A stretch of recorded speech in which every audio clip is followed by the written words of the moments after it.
ઉગા બાપાની આપણે વાત કરીએ ઉગમ ફૌજની. એ પહેલાં તમને સરપ્રાઈઝ કરવાનું કહું છું, સરપ્રાઈઝ કરી દેજો જેથી કરીને મારા ઓડિયો તમને સારા સારા સાંભળવા મળશે.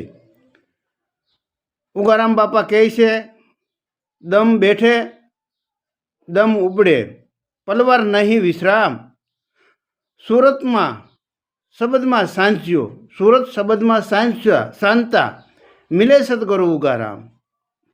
આવી વાત છે કે દમ બેઠે દમ ઉપડે પલવાર નહીં વિશ્રામ, સુરતમાં શબ્દ શાંતતા મિલે સદગુરુ ઉગારામ.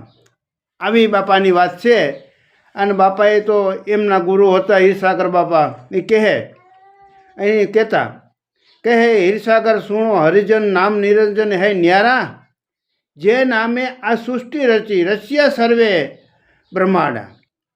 કહે દેવી દેવતા એ નામ થકી શાસ્ત્ર અને પુરાણો, નામ થકી ચંદ્ર અને સૂરજ, નામ થકી 10 અવતારા.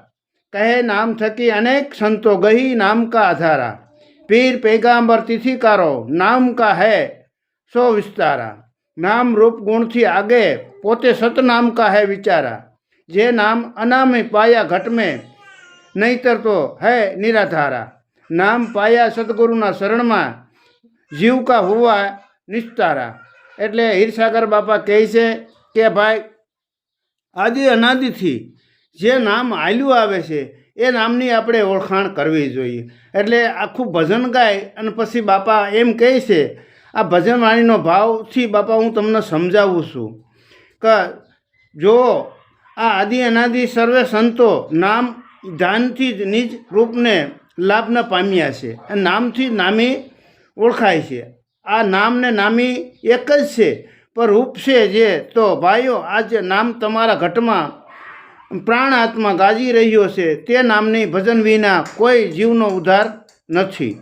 એટલે સર્વે દેવી દેવતા પીર પેગાંબર નામ ભજન થકી જ થાય છે. અને સર્વે વેદ શાસ્ત્રો પુરાણોની ધારા સત્ય નામથી જ પ્રગટ થાય છે. વેદોનો મૂળ છતું નામ છે.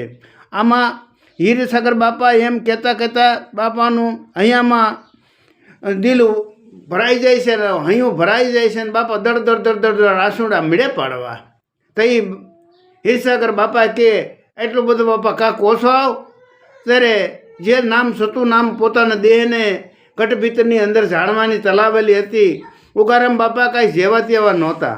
ઉગારામ બાપાને તો ઘણા સંતો મહંતો મેળાતા, પરંતુ એને જે વાત જોતી હતી સત્ય વાત એ ક્યાંયથી મળતી નહોતી.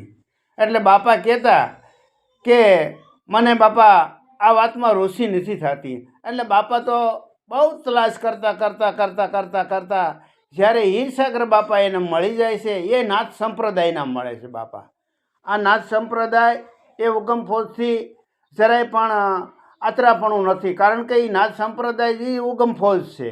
એ ઉગમ ફૌજ એક નોખો ધારો બનાવ્યો છે, પણ આખર વાત તો એકની એક જ છે. એટલે નાથ સંપ્રદાયની વાત છે, કબીર પ્રાણિકાની આ વાત છે. અને બાપા ઉગારામ બાપાએ તો સત્ય બધાને વાતને સમજાવી છે. અને મૂળ ઘટના જે વાત હતી, જે મૂળ વાત હતી, જે નામથી નામે બની જવાના, એ જ વાત બાપાએ આ વાત કરેલી છે. એટલે બાપા બહુ આત્મજ્ઞાની હતા. અને આત્મજ્ઞાનની પોતે શોધ એવી કરતા હતા કે મને કોઈ મારી આત્માની ઓળખાણ કરાવી દે, ઘટ ભીતરમાં જે શામ બિરાજમાન છે મારો, એની મને કોઈ ઓળખાણ આપી દે તો પ્રભુ પરમાત્મા મને ભમાઈ જાય, આવી તલાશ કરતા હતા. એટલે બાપા ઉગારામ બાપા તો એમ કહેતા કે ભાઈ આજે આ સૃષ્ટિ ઉપર તો ઘણા સંતો મહંતો છે, પરંતુ જે નામની ઓળખાણ જ નથી કરાવતા, એ નામ ભગીના તો અનામી તો આ જગતની અંદર ક્યાં લગી. આ જીવનના મરણ બે જ વસ્તુ છે. બાકી નામમાંથી નામી બની જવું, જેમ ઉગારામ બાપા નામમાંથી નામી બની ગયા છે અને એનું જગતમાં નામ આ રહ્યું છે. જ્યાં લગી સંધા અને સૂરજ છે ત્યાં લગી બાપાનું નામ ભૂસાય એમ નથી. આવા નામી બનવા માટેથી પોતે બાપાના નામની ઓળખાણ કરી અને પરમાર્થના કામ કર્યા, પુરુષાર્થ કામ કર્યો, એટલે બાપાનું અંબર નામ રહ્યો છે. એટલે આવી જ વાત બાપા ઉગારામ બાપા કરી ગયા છે. અને આત્મા એ જ તમારો દેહનો આધાર છે એની વાત કરી છે. એટલે આત્મજ્ઞાની બાપા હતા અને આત્મજ્ઞાની જ આપણે આ વાત કરી છીએ. અને જે આત્મિક જ્ઞાન કહેવામાં આવે છે એ વાતની આજે આપણે વાત કરી અને સર્વેને વાત દર્શાવી છે. જો તમને પસંદ આવે અને ગમે તો બાપા સબસ્ક્રાઈબ કરજો, જેથી કરીને મારા ઓડિયા તમને સાંભળવા મળશે. બોલો ઉગમરામ બાપાનું જય.